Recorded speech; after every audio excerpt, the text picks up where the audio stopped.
الحمدللہ رب العالمین وبہ استعین واشہد ان لا الہ الا اللہ وحدہ لا شریک لہ واشہد ان محمدا عبدہ ورسولہ اما بعد۔ گرامی قدر مشاہدین اور عزیز طلباء، آج انشاءاللہ تعالی ہم صلاۃ الکسوف اور صلاۃ الاستسقاء کے مسائل سے متعلق گفتگو کریں گے۔ جب چاند میں یا سورج میں گرہن لگ جائے تو اس وقت مستحب یہ ہے کہ لوگوں کو صلاۃ الکسوف کے لیے اکٹھا کرنے کی خاطر الصلاۃ جامعہ کہہ کر پکارا جائے۔ جیسے صلاۃ کے لیے اذان دے کر لوگوں کو بلایا جاتا ہے، تو صلاۃ الکسوف اور صلاۃ الخسوف کے لیے سورج گرہن اور چاند گرہن کی صلاۃ کے لیے اذان نہیں دی جائے گی،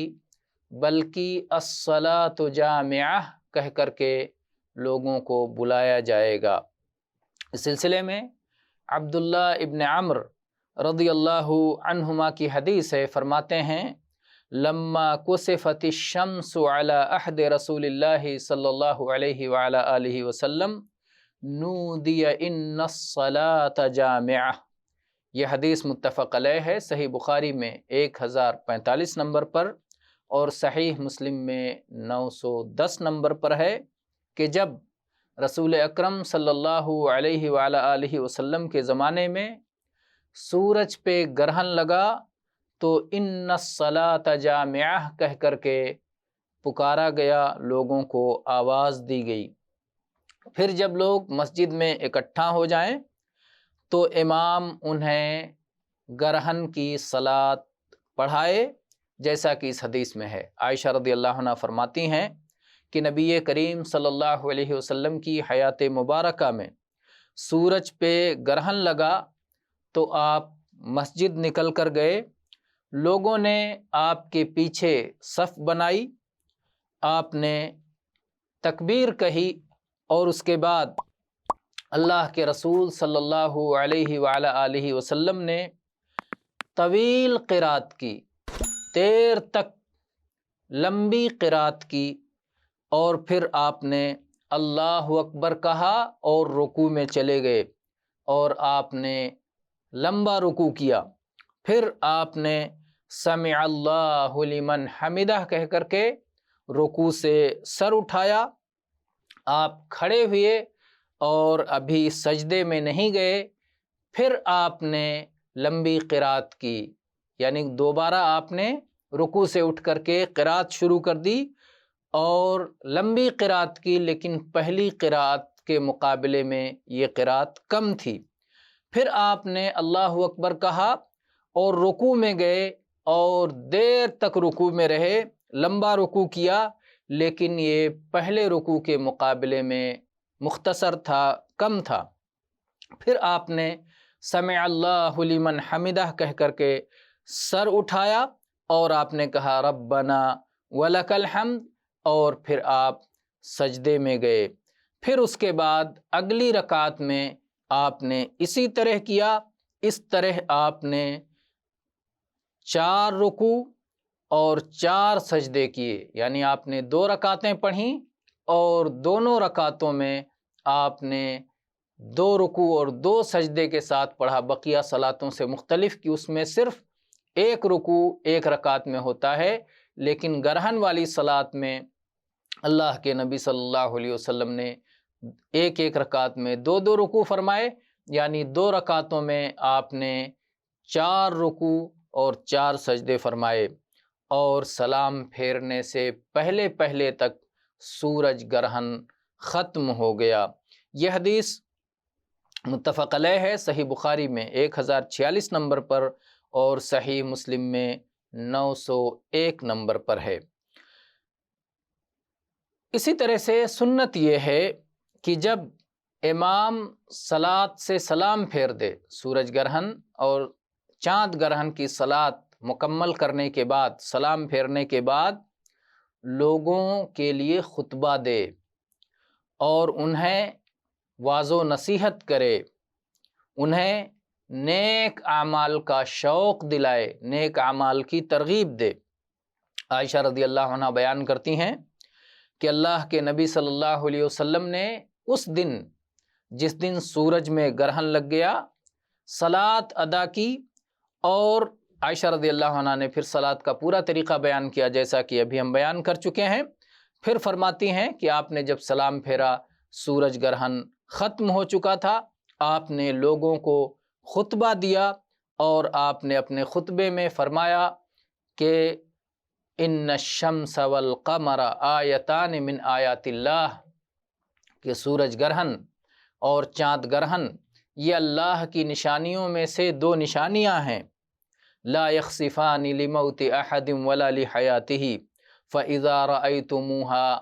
فافزعوا الی الصلاۃ، کہ یہ کسی کی موت اور زندگی کی وجہ سے نہیں ہوتا۔ سورج میں گرہن، چاند میں گرہن کسی کے پیدا ہونے کی وجہ سے، کسی کے مر جانے کی وجہ سے نہیں لگتا۔ جو جاہلیت میں بدعقیدگی پھیلی ہوئی تھی کہ اس زمین پہ اگر کسی بڑی شخصیت کی ولادت ہوتی ہے یا بڑی شخصیت کی وفات ہوتی ہے تو سورج متاثر ہو کے، چاند متاثر ہو کے اس میں گرہن لگ جاتا ہے، تو آپ نے اس بدعقیدگی کو مٹایا اور آپ صلی اللہ علیہ وسلم نے صحیح عقیدے کی وضاحت فرمائی اور کہا کہ اللہ تعالیٰ یہ اپنے بندوں کو دکھاتا ہے، یہ اس کی قدرت کی نشانیوں میں سے دو نشانیاں ہیں۔ کسی کے مرنے جینے سے سورج اور چاند پہ گرہن نہیں لگتا۔ جب تم گرہن کو دیکھو تو صلاۃ ادا کرو، صلاۃ ادا کر کے اللہ تعالیٰ کو راضی کرو۔ یہ حدیث متفق علیہ ہے، بخاری میں 1046 نمبر پر اور صحیح مسلم میں 901 نمبر پر۔ اور اسی طرح سے اسما رضی اللہ عنہا کی حدیث ہے، کہتی ہیں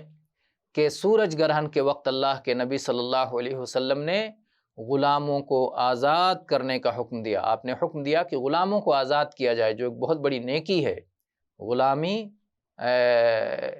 میں انسان کو غلام بنا کے رکھنا یہ اسلام کی نظر میں ناپسندیدہ عمل ہے، اور ان کی آزادی کے مختلف طریقے اسلام نے اپنائے۔ اس میں سے ایک یہ بھی ہے کہ آپ نے کہا کہ جب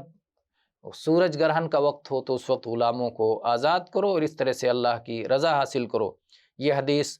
صحیح بخاری میں 1045 نمبر پر ہے۔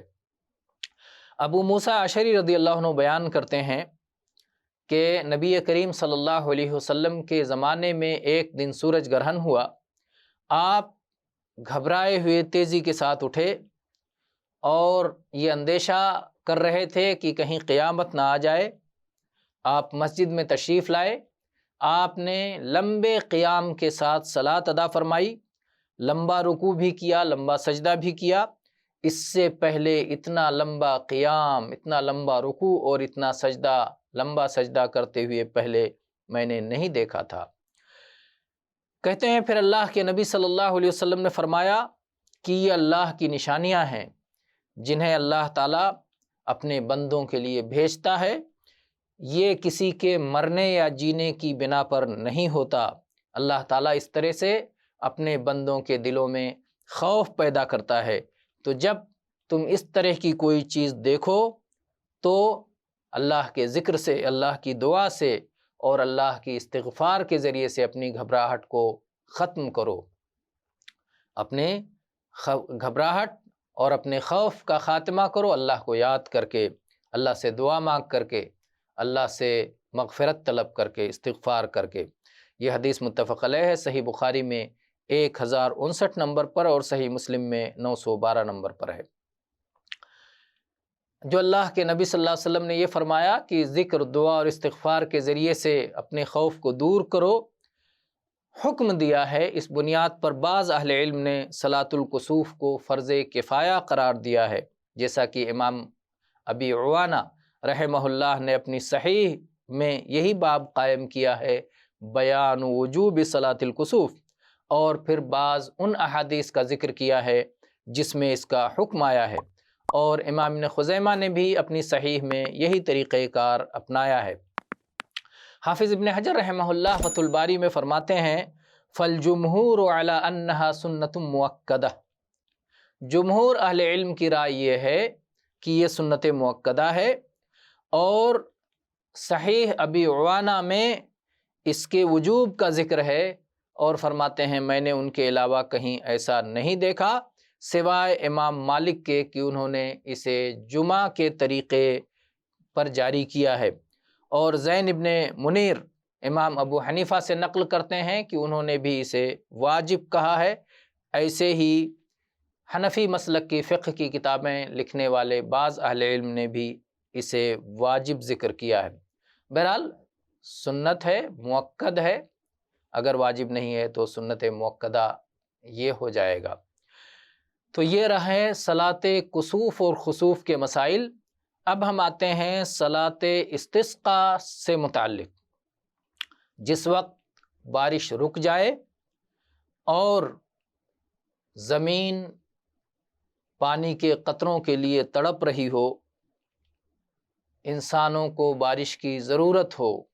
اور بارش نہ ہو رہی ہو، قحط سالی ہو گئی ہو، تو مستحب یہ ہے کہ باہر